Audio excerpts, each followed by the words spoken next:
College మొదలై 2 వారాలు పూర్తయ్యాయి. క్యాంపస్ ఇప్పుడు కొత్తదనాన్ని కోల్పోయి రోజువారీ జీవితంగా మారుతోంది.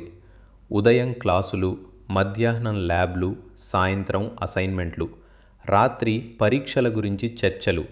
అందరూ ఒకే రకమైన జీవితంలో నడుస్తున్నారు. ఆదిత్య కూడా అదే క్లాసుల్లో కూర్చుంటున్నాడు, అదే ల్యాబ్లకు వెళ్తున్నాడు, అదే పరీక్షలు రాస్తున్నాడు. కానీ అతని రోజులో ఒక భాగం మాత్రం మిగతా వారికి కనిపించేది కాదు. ప్రతిరోజు రాత్రి 10 గంటలకు అతని అసలు చదువు ప్రారంభమవుతుంది. కాలేజు పుస్తకాలు కాదు, సిలబస్ కాదు, మార్కులు కాదు. ప్రపంచం ప్రస్తుతం ఏం నేర్చుకుంటుందో అదే. ల్యాప్టాప్ ముందు కూర్చొని అతను ఒక నోటు రాసేశాడు. 4 సంవత్సరాల తర్వాత అవసరమయ్యే విషయాలు కాదు, ఇప్పుడే విలువ సృష్టించే విషయాలు. అది అతని కొత్త నియమం.